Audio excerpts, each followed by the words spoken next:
Sometime during the second year, you'll remember about the treasure. The omens will begin to insistently speak of it, and you'll try to ignore them. You'll use your knowledge for the welfare of the oasis and its inhabitants. The tribal chieftains will appreciate what you do, and your camels will bring you wealth and power. During the third year, the omens will continue to speak of your treasure and your destiny. You'll walk around night after night at the oasis, and Fatima will be unhappy because she'll feel it was she who interrupted your quest. Oh. But you'll love her, and she'll return your love. You'll remember that she never asked you to stay because a woman of the desert knows she must await her man. So you won't blame her, but many times you'll walk the sands of the desert thinking that maybe you could have left, that you could have trusted more in your love for Fatima.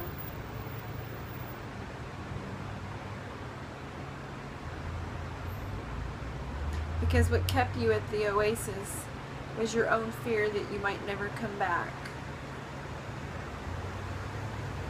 At that point, the omens will tell you that your treasure is buried forever.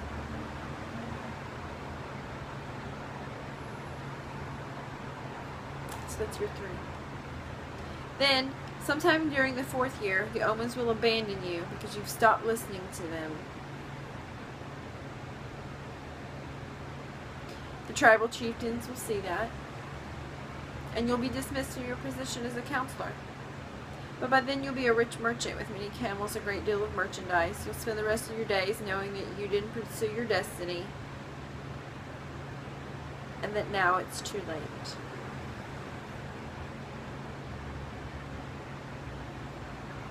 You must understand that love never keeps a man from pursuing his destiny.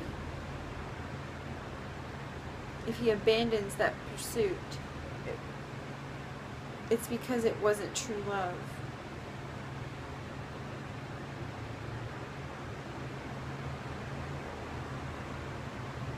For love speaks the language of the world. The alchemist erased the circle in the sand, and the snake slithered away among the rocks. The boy remembered the crystal merchant who had always wanted to go to Mecca, and the Englishman in search of the alchemist. He thought of the woman who had trusted in the desert, and he looked out over the desert that had brought him to the woman he loved. They mounted their horses, and this time it was the boy who followed the alchemist back to the oasis. The wind brought the sounds of the oasis to them, and the boy tried to hear Fatima's voice. But that night he had watched the cobra within the circle. The strange horseman with the falcon on his shoulder had spoken of love and treasure, and of the women of the desert and of his destiny. "I'm going with you," the boy said, and he immediately felt peace in his heart. "We'll leave tomorrow before sunrise," was the alchemist's only response.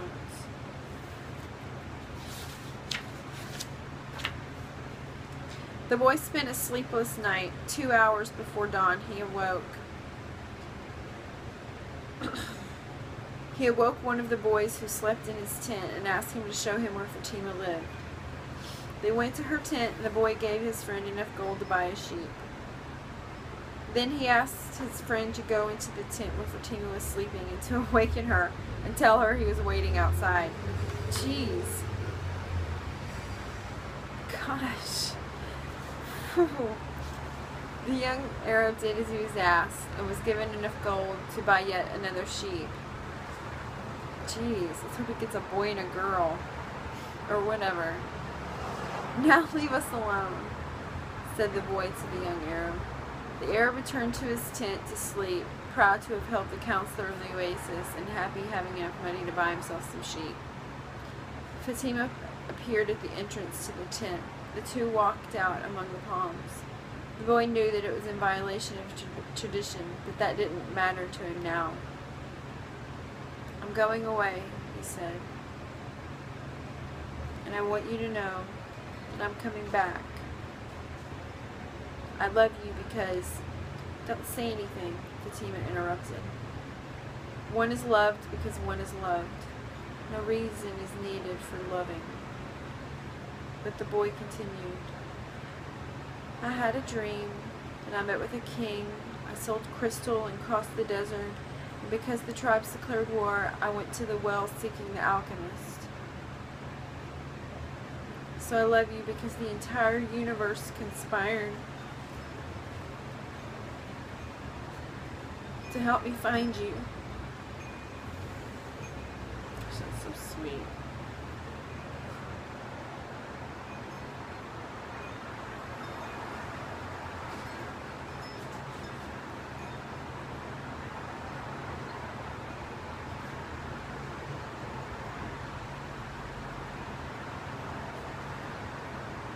The two embraced. It was the first time either had touched the other.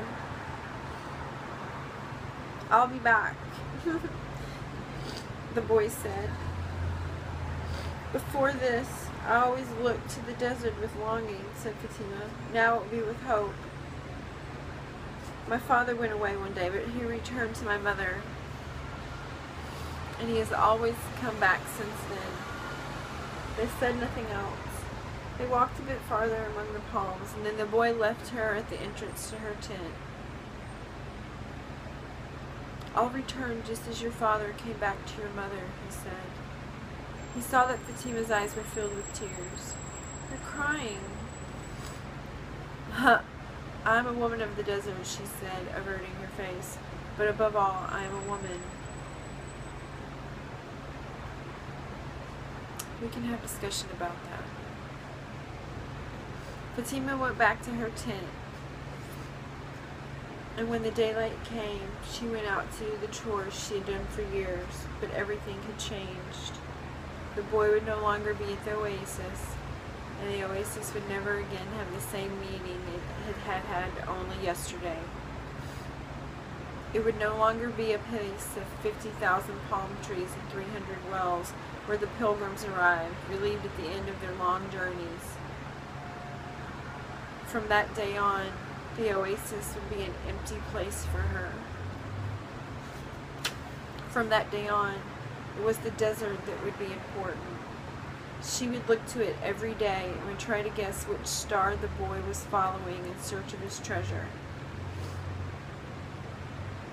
She would have to send her kisses on the wind, hoping that the wind would touch the boy's face and would tell him that she was alive, that she was waiting for him. A woman awaiting a courageous man in search of his treasure. Asterisk, women go on searches for treasure. From that day on, the desert would represent only one thing to her, the hope for his return. Okay, so I'm going to have to upload that one. And we're going to stop there for now.